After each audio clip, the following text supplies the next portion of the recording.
Assalamualaikum warahmatullahi wabarakatuh. Alhamdulillahirrabbilalamin. Wassalatu wassalam ala asrofil anbiya wal mursalin wa ala alihi wassohbihi ajmain, amma ba'du. Teman-teman, saya Faiza dari kelas 6B Abdullah bin Mas'ud. Pada kesempatan kali ini saya akan menyampaikan hijrahnya Nabi Muhammad SAW dari Mekah ke Madinah. Mari kita simak bersama-sama. Bulan Muharram merupakan salah satu bulan mulia bagi umat Islam. Di bulan Muharram ini juga banyak terjadi peristiwa penting. Salah satunya yakni hijrah Nabi Muhammad SAW dari Mekah ke Madinah yang terjadi pada 622 Masehi. Kisah hijrah Nabi Muhammad SAW penuh dengan tantangan. Hijrah dilakukan karena dakwah yang dilakukan Nabi Muhammad SAW kepada kaum Quraisy terus mendapat tantangan dan serangan hingga makar pembunuhan. Mereka semakin membenci ajakan Rasulullah untuk beriman kepada Allah Subhanahu wa Ta'ala. Setelah itu, Allah Subhanahu wa Ta'ala menyuruh untuk hijrah. Maka Nabi Muhammad SAW pun melaksanakan hijrah ke Madinah. Awalnya pada tahun 620 Masehi, Nabi Muhammad SAW bertemu 6 orang Yastrib Madinah dari kabilah Khazraj yang berziarah ke Mekah. Dalam pertemuan tersebut, Nabi Muhammad SAW mengajak mereka untuk masuk Islam. Mereka menyambut dengan baik ajakan itu dan menyatakan masuk Islam. Mereka pula yang memberitahukan tentang Islam kepada masyarakat Yastrib lainnya. Selanjutnya, pada 622 Masehi, orang-orang Yastrib datang lagi dengan maksud mengadakan perjanjian Aqabah II, sekaligus mengundang Nabi Muhammad SAW untuk berhijrah ke Yastrib. Perjanjian Aqabah II diikuti 75 orang Yastrib dan Nabi Muhammad SAW yang didampingi pamannya Hamzah. Tapi jumlah peserta yang memeluk agama Islam semakin banyak. Dalam 2 kali perjanjian yang terjadi, Nabi Muhammad SAW mendapat kesan bahwa Islam telah siap berkembang pesat di Yastrib. Kenyataan ini membuat Nabi Muhammad SAW memberitahukan kepada para sahabatnya untuk sembunyi-sembunyi hijrah dari Mekah ke Madinah. Sedangkan Nabi Muhammad SAW dan beberapa sahabatnya masih tinggal di Mekah bersama Abu Bakar dan Ali bin Abi Thalib. Nabi SAW menunggu turunnya ayat dari Allah untuk pergi hijrah. Rencana hijrah Nabi Muhammad SAW didengar oleh kafir Quraisy. Kaum Quraisy pun akhirnya merencanakan pembunuhan terhadap Nabi Muhammad SAW. Kafir Quraisy khawatir Islam akan berkembang di Yastrib. Mereka menyuruh para pemuda untuk mengepung rumah Nabi Muhammad SAW karena khawatir akan lari. Pada malam itu pula, Nabi Muhammad SAW meminta sepupunya Ali bin Abi Thalib supaya memakai selimut Nabi Muhammad SAW dan berbaring di tempat tidurnya. Atas izin Allah, Nabi Muhammad SAW berhasil keluar dari rumahnya dengan selamat meski sudah dikepung. Para pemuda kafir Quraisy telah melihat Nabi SAW keluar dari pintu depan yang sudah mereka jaga.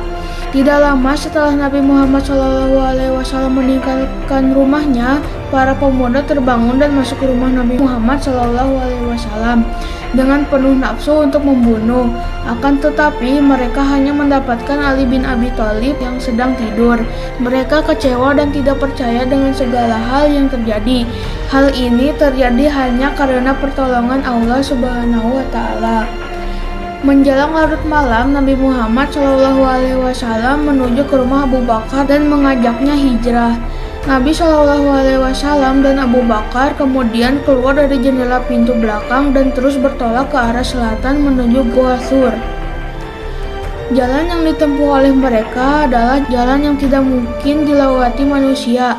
Hal ini dilakukan supaya para pemuda Quraisy yang mengejar tidak menyangka mereka melalui jalan itu. Dalam perjalanannya, mereka berdua sempat bersembunyi di Gua Thur selama 3 hari 3 malam. Tepat tanggal 26 Safar 622 Masehi atau tepat 17 Juni, Nabi Muhammad SAW didampingi Sayyidina Abu Bakar As-Siddiq pergi ke Gua Thur. Nabi SAW memberitahu Abu Bakar bahwa harus pergi hijrah malam itu dan menunjuk Abu Bakar untuk menyertainya.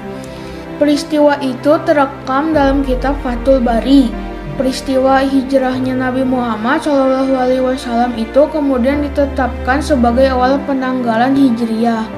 Abu Bakar berkata, "Wahai Rasulullah, sesungguhnya aku memiliki 2 ekor unta yang telah aku persiapkan untuk berhijrah." Kemudian Abu Bakar memberi salah satu hewan tunggangannya yaitu Al-Jada. Keduanya pun berangkat hingga sampai di Gua Thur, lalu keduanya bersembunyi di dalamnya. Sementara Amir bin Fuhairah, budak milik Abdullah bin Tufail bin Sahbarah, setiap pagi dan sore membawa susu untuk Nabi Muhammad SAW dan Abu Bakar. Kemudian ia pergi di malam hari untuk menemui keduanya. Selepas itu Amir bin Fuhairah pergi merumput sehingga tak satu pun dari para penggembala yang tahu persembunyian Nabi SAW dan Abu Bakar di Gua Thur tersebut. Nyaris diketahui para musuhnya yang terus mengejar Rasulullah SAW. Namun dengan pertolongan Allah Subhanahu wa Ta'ala, Rasulullah dan Abu Bakar selamat. Peristiwa itu diabadikan dalam Al-Quran surat At-Taubah ayat 40. Abu Bakar merasa takut bila seseorang dari kaum musyrik yang mengejarnya itu dapat melihatnya, yang akhirnya nanti Rasulullah SAW akan disakiti oleh mereka. Maka Nabi SAW menenangkan dan meneguhkan hati Abu Bakar. Dalam ayat lain Allah Subhanahu wa Ta'ala berfirman yang artinya, "Dan ingatlah ketika orang-orang kafir Quraisy memikirkan daya upaya terhadapmu untuk menangkap dan memenjarakanmu atau membunuhmu atau mengusirmu. Mereka memikirkan tipu daya dan Allah menggagalkan tipu daya itu. Dan Allah sebaik-baik pembalas tipu daya." Quran Surat Al-Anfal ayat 30. Maka mereka berkata, "Seandainya dia memasuki goa ini, niscaya sarang laba-laba itu tidak akan ada lagi di mulutnya." Nabi SAW tinggal di dalam Gua Thur itu selama 3 malam. Ketika kondisi sudah aman, Nabi SAW dan Abu Bakar lalu berangkat dan melanjutkan perjalanan dengan perbekalan yang diberikan oleh putrinya. Supaya aman dalam perjalanan, Nabi Muhammad SAW dan Abu Bakar mengambil jalan yang tidak pernah dilalui manusia. Abdullah bin Uraikid dari Banu Du'il diminta sebagai penunjuk jalan. Keduanya membawa Nabi Muhammad SAW dan Abu Bakar dengan hati-hati sekali ke arah selatan, kemudian menuju Tihama di dekat pantai Laut Merah. Nabi Muhammad SAW dan Abu Bakar beserta penunjuk jalannya itu sepanjang malam dan siang berada di atas kendaraan. Tidak lagi mereka pedulikan kesulitan dan rasa lelah. Mereka hanya percaya bahwa Allah Subhanahu wa Ta'ala akan menolong mereka. Orang Quraisy mengadakan sayembara, siapa saja yang dapat membawa Nabi Muhammad SAW hidup atau mati, hadiah besar dan jabatan tinggi menantinya. Hal ini menarik hati masyarakat pada waktu itu, termasuk Suraqah bin Malik yang sudah mengetahui perjalanan Nabi Muhammad SAW dan Abu Bakar. Tidak lama kemudian, Suraqah bin Malik mendatangi tempat yang dimaksud dan dia menemukan Nabi Muhammad SAW beserta kedua temannya yang sedang beristirahat di sebuah batu besar sambil menyantap bekal yang diberikan oleh Asma, putri Abu Bakar. Setiap kali Suraqah bin Malik mendekati rombongan Nabi Muhammad SAW, kudanya selalu tersungkur. Hal itu berulang sampai 4 kali. Suraqah yang percaya kepada dewa berpikir bahwa itu adalah pertanda buruk, sehingga dia mengurungkan niatnya dan kembali ke Mekah. Selama 7 hari terus-menerus mereka berjalan. Nabi SAW dan Abu Bakar hanya beristirahat di bawah panas membara musim kemarau dan berjalan lagi sepanjang malam mengarungi lautan padang pasir. Hanya karena adanya ketenangan hati kepada Allah Subhanahu wa Ta'ala membuat hati dan perasaan mereka merasa lebih aman. Mereka selalu yakin bahwa Allah Subhanahu wa Ta'ala akan selalu bersama mereka. Di tengah perjalanan menuju Madinah, Rasulullah Shallallahu Alaihi Wasallam singgah di Quba, sebuah desa yang terletak 2 mil di selatan Madinah. Di sana beliau membangun sebuah masjid. Masjid ini menjadi masjid pertama dalam sejarah Islam. Beliau singgah di sana selama 4 hari untuk selanjutnya meneruskan perjalanan ke Madinah. Pada hari Jumat pagi, beliau berangkat dari Quba dan tiba di perkampungan Bani Salim bin Auf tepat pada waktu sholat Jumat. Sholatlah Nabi SAW di sana. Inilah sholat Jumat pertama dalam Islam. Nabi Muhammad SAW dan Abu Bakar tiba di Madinah pada bulan Rabiul Awal.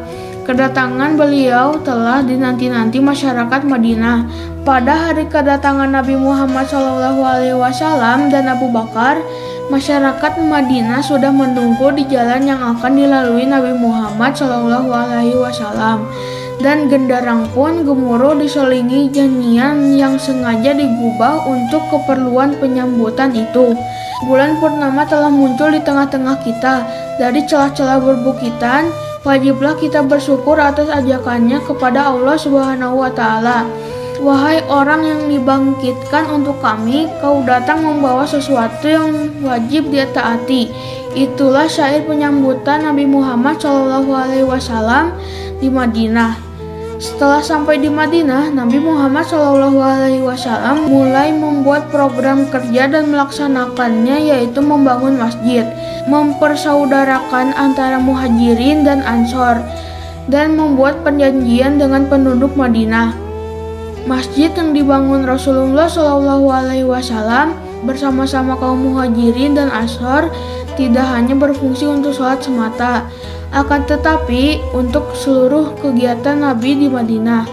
Di antara fungsi masjid pada zaman Nabi adalah sebagai tempat mempersatukan umat, bermusyawarah tentang perkembangan Islam, mengkaji ilmu agama, bahkan sebagai pusat pemerintahan setelah Rasulullah dipilih sebagai pemimpin di Madinah.